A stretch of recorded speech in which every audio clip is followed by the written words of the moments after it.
Live from Studio D in the 3rd Ward in downtown Milwaukee, this is Cooking with Milwaukee Community Leaders. Hi, I'm Charlie, and today on Cooking with Milwaukee Community Leaders, my guest is Cat Rabenstine. You got it. Congratulations. Oh, to me. Cat is the current new CEO of the American Red Cross in Wisconsin, here in Milwaukee. Recently, she had a long stint as the COO in Chicago as the American Red Cross of Illinois in Chicago. She is a 2025 Leadership Greater Chicago Fellow in the COO Forum. And I'm going to have to read this one because it doesn't roll off the tongue. The Gannon Scholars Women Leader Award of Loyola Chicago. So thanks so much for coming. Oh Great my to gosh, see you. Charlie. Thanks for having me. Absolutely. So we'll talk about the American Red Cross. We've talked about it, on a couple of phone calls back and forth. But I want to start where we usually start at the beginning. So let's. You were born in York, Pennsylvania, and so talk about your early years, your growing up years Sure. before heading off to college. Sure. So I was born on a little farm in south central Pennsylvania in Wrightsville. Uh-huh. Beautiful, right on the Susquehanna River. It was gorgeous. And my father actually got really sick and passed away when I was about 6 years old. Okay. So the vision I think my family had staying on the farm for decades, Uh-huh. we changed it and we moved to York and kind of lived in the suburbs, and it was beautiful. I went to a tiny little elementary school that was the perfect place for me to be after experiencing a little bit of tragedy Right. early on in life. I remember early on in fifth grade, I was a very shy kid, like Uh-huh. the kind of kid who's hiding behind my mom's skirts. And they picked me to do a solo at the fifth grade concert. And it was, I can't sing pretty, but I sure sing loud. And honestly, it was one of those moments where I saw myself in a really different way. Uh-huh. It went fine, and it also allowed me to laugh at myself a little bit because it was a very silly song, Uh-huh. and it was kind of a foundational moment for me when I was teeny. And then I guess the other parts of my growing up, my mom was a social worker. She did a lot of really neat things. She started the first restorative justice program in Madison, Wisconsin when we Okay. eventually moved there. She worked at a methadone clinic. She ran a fair housing council in York, Pennsylvania.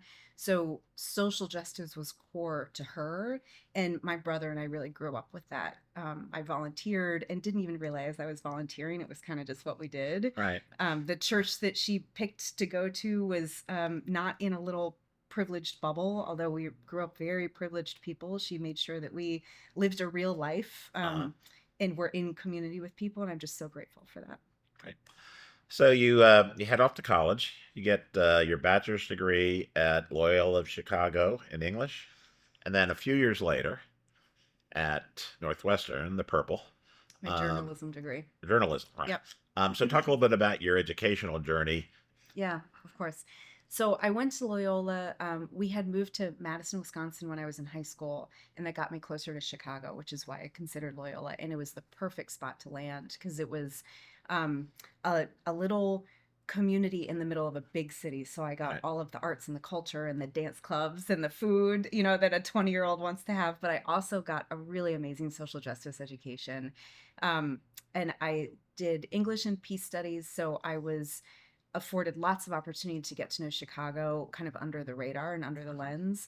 And my mom, being true to her social worker nature, signed me up for what was called Urban Plunge before college started to get to know Chicago. Uh-huh. And we really studied the neighborhoods and communities from a poverty lens. And it was a really important way for me to enter that educational experience because it was real, it was realistic. Right. And that kind of carried through. I also was able to study abroad when I was at Loyola. I went to the Rome Center campus, and that ended up being my first job out of college. So I graduated from Loyola, and then I was hired to work at the Rome Center campus for 2 years. So I got to live in Italy for a couple years, and I worked, among other things, on their social justice in Rome class. Uh-huh. So I was able to pair students with sites to volunteer all throughout Italy. So Loyola had they had a campus in Italy. And yeah, in Rome. Do all Still the do. I think there's 27 or 28 Jesuit schools in the United States. So do they all have places there, or There were a lot of people from the different Jesuit universities that would come to that Rome campus. okay. I get my MSJ, my master's in journalism. Journalism? Yeah. Thank you. So I in between undergrad and graduate school, I worked at a workforce development agency in Chicago, and all the work my mom had done to teach me what real life is. And then I was working for this workforce development agency and hearing adults talk about why they were struggling to get work. And it was a lot of systemic issues that they had no control over. They were just experiencing in life. And each of them as individuals had really powerful stories that taught me lessons about what life was like. All right. And I'm an okay writer, so I thought, let me try journalism school because I really want to. I feel like if more people understood the individual stories that led them to where they are, they'd understand systemic racism and poverty a little bit better. So I got into Medill and was so excited about that, and I got my master's in journalism. It was a hard program, Right. but definitely formed lifelong friendships and acquaintances, some of whom I hear on NPR today, and it's so magical. But also just got a really good education about how to tell stories and how to be true to facts and data. Right. It was really pivotal for me, both of those educational experiences. All right. So you're off in the world, and you've let's talk about your early career before ending up at the Red Cross, first in Chicago, now here in Milwaukee. Um, so I know you had an interesting series of jobs, one of which was you were a freelance journalist in Palestine. Yeah. So talk a little bit about that, because that is, that's not something most people can say. Yeah. Yeah. Um, so after I finished my journalism degree at Medill, I moved to the West Bank where I had been on a 2 week trip probably about a year before I started journalism school. So I kind of learned about the area. And I went back for a year to do freelance journalism. Uh, And Charlie, it did not go well. really? For me as a journalist, I learned that I'm not a good freelancer. I need a team. I need a group of people to hash out ideas with. So freelance journalism was not going to be for me. But I was able to spend the year working with different communities and villages who already had content and stories they wanted to tell. Right. And we helped put all of it together in ways that they could tell it more globally. So we built websites and edited videos and things like that. It was a fascinating life experience. And I'm still friends with people that I met when I lived there. One of the most beautiful experiences that I had was I was there for Christmas, and coincidentally at the time I was living in Bethlehem Uh-huh. in the West Bank, and my family came to visit for Christmas, and we did tours around. We did Jerusalem, and we also spent a lot of time in Palestine together. My neighbor where I lived down the street he had a mechanic shop, so he and I just got to know each other because he Right. saw me walking around the town all the time. And he invited my family to spend Christmas Eve with his family. He's Muslim. He doesn't celebrate Christmas. Right. He took my whole family to Nativity Square in Bethlehem, where it's where Jesus was born. It was there's a huge Christmas tree in the square, and so many Palestinian Christians celebrating together. And we were there with my Muslim neighbor, enjoying a really wonderful Christmas. And then he took us back to his house, and we had dinner. It was just really beautiful, and that felt like the epitome of the most beautiful part of the West Bank. Wow. Yeah. That must have been a great experience. It really was. So you eventually wind your way and you end up in Chicago at the American Red Cross. So talk about getting that job, and then your work with the American Red Cross, both in Chicago and as COO, and then here in Milwaukee as CEO. Yeah, of course. So I came back from the Middle East, and I worked at a family foundation for about 4.5 years, so helping support the philanthropic investments of a family. And then I was a member of the Chicago Council on Global Affairs. We just kind of learned things together, and one of the speakers was the current or the prior disaster officer of the American Red Cross of Illinois. I heard him speak, and I just couldn't believe what I was learning about the American Red Cross. I was a trained lifeguard with the American Red Cross. I was a blood donor with the American Red Cross. So I had my lens of what the American Right. Red Cross does. And he showed me so much more of what the Red Cross does, particularly around disaster response. And I was blown away. And I studied journalism. I'm a curious person. So I emailed him afterwards and said, hey, can we grab lunch? Because that was really cool. And we did. And there was no intention behind it other than learning more about this massive Right. nonprofit that's so impressive. And luck would have it, there was a position open on the communications team that I was super qualified for, and stars aligned, and I got the job. So I started with the American Red Cross in communications. And what a cool way to start working for a nonprofit that you already kind of love, to be able to Right. tell the story of the nonprofit. Um, and then I ended up getting the COO position. It opened up, and the prior COO said, you have a lot of the skills that are needed for this role. I didn't even fully understand what the role was, Right. but he helped me understand it, and it was really a neat stars aligned of the skills that I have and the things that I love to do. So I got to know the Red Cross from kind of a behind the scenes operational Uh-huh. perspective. I did that for about 7 years, and I loved it. Both the communications position and the operations position kind of allowed me to call anybody and learn about what the Red Cross does from their perspective. We've got so many different things that we do. We teach CPR, we collect 40% of the nation's blood supply. So, nationwide, we're the largest single provider of blood Right. in the blood supply. So, if you don't yet donate blood, this my big ask today is that people consider donating blood, and donate blood anywhere. Right. We care less about where you donate blood and more that it's part of your routine.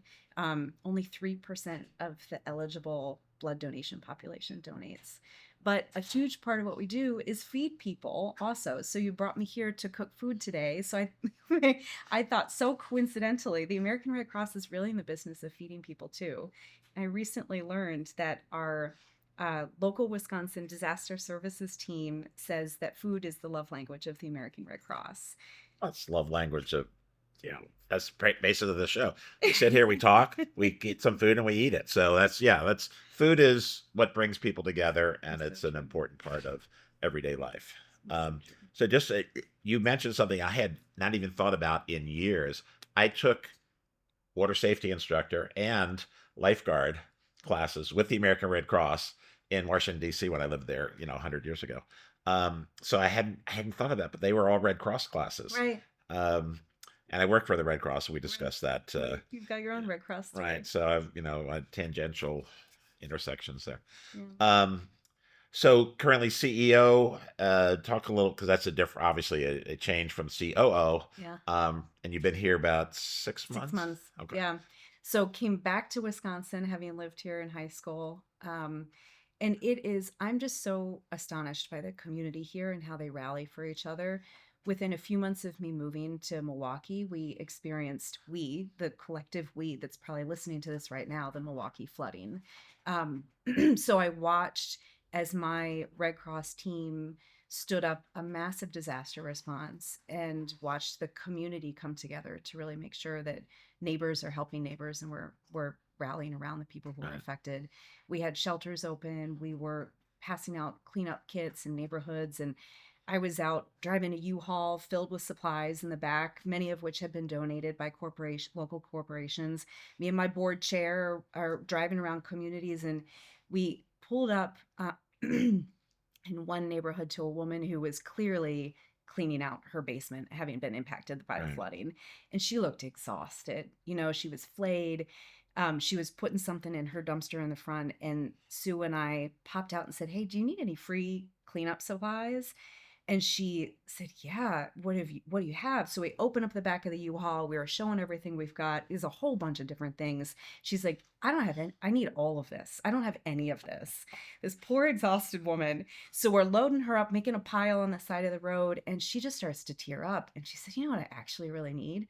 I just kind of need a hug, And I felt embarrassed in this moment because a Red Cross hug is a thing that we offer. This Uh-huh. is part of what the Red Cross does. Is it's people like you who volunteer for the Red Cross, and we provide more than just a hot meal and a place to sleep. We also provide comfort and care.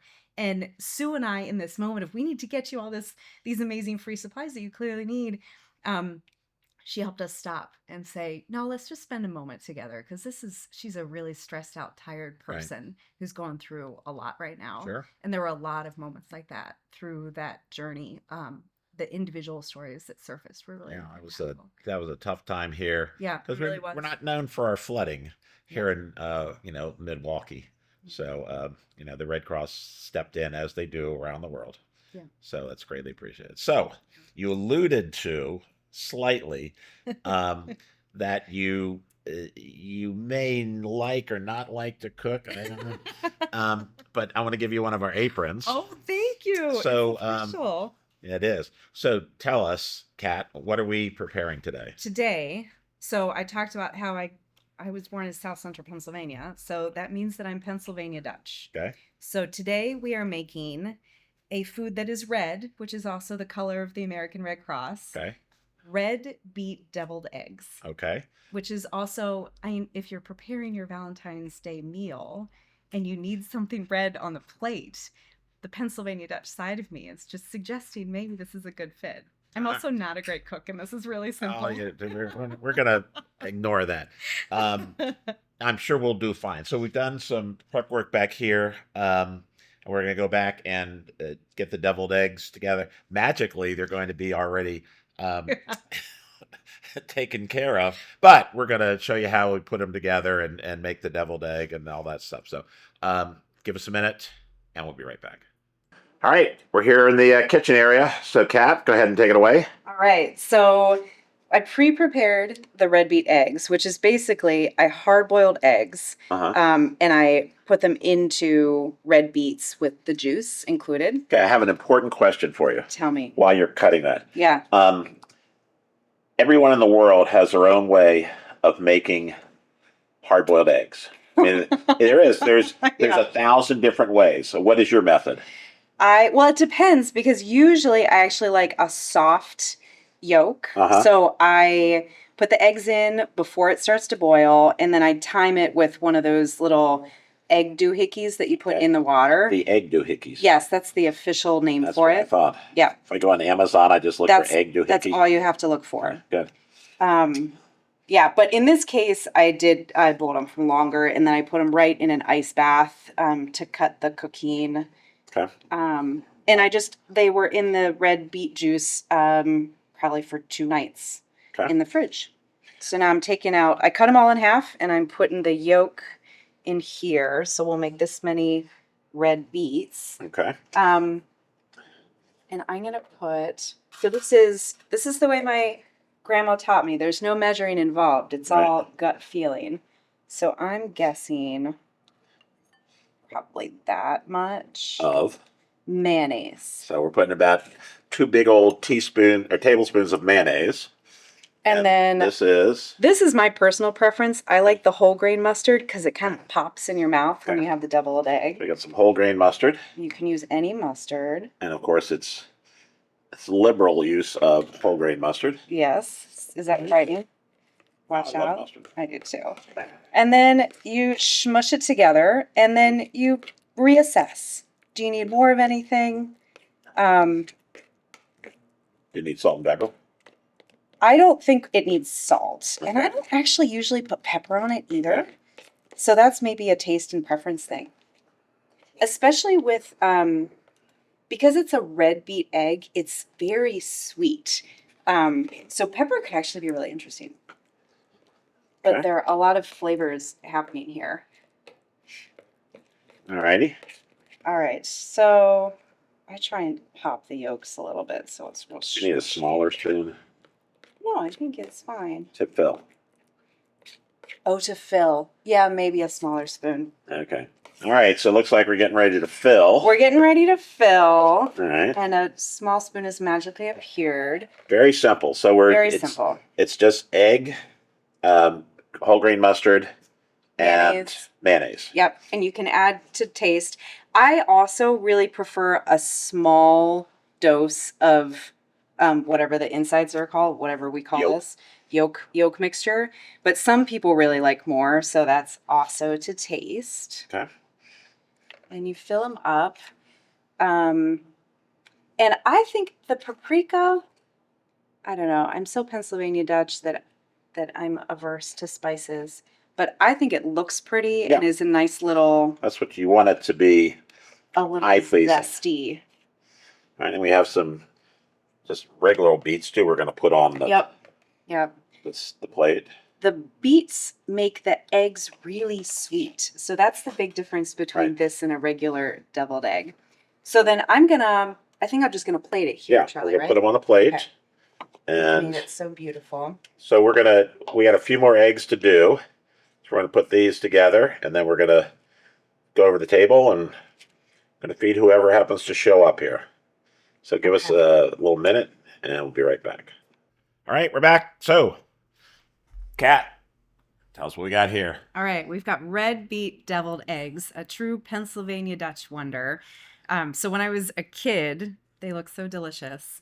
I would go to friends' houses and they just have a jar of red beet eggs in the fridge constantly. So this was red beet eggs in particular were a very familiar food. So you grew up with this. And speaking of red beets, we have red beets to serve with them. And also, that was not enough healthy food. We got a little plate of crudité with some hummus. This is actually goes right with Pennsylvania Dutch. It's red chili, garlic hummus. So I'm sure they were serving that in Pennsylvania Dutch. Sorry. Why don't you go ahead and serve Thomas over there? Sure. And got it. Put a couple beets on. I love beets. All right. Would you like paprika or no? Sure. Let's do. I'll try one of one each. with others. Sure. All right, I'll have a little hummus and a couple of cucumbers, and I'll have some other veggies, and I'll switch with you. There you go. Got it. All right, thank you. All right, we have some paprika on some of these. I'm going to get a paprika egg. And since it's an egg, I need at least 2. Exactly. Because it would be half an egg. All righty. Plenty more if you need them. All right. All right. Enjoy. Let's see how we did. It's finger food for me. Well, I was going to ask what your strategy is if you cut them Finger ways food. or long ways. Yeah, they don't need salt and pepper. You're right, because there is a sweetness to it. Yeah. The red beet part of it makes the deviled egg really sweet.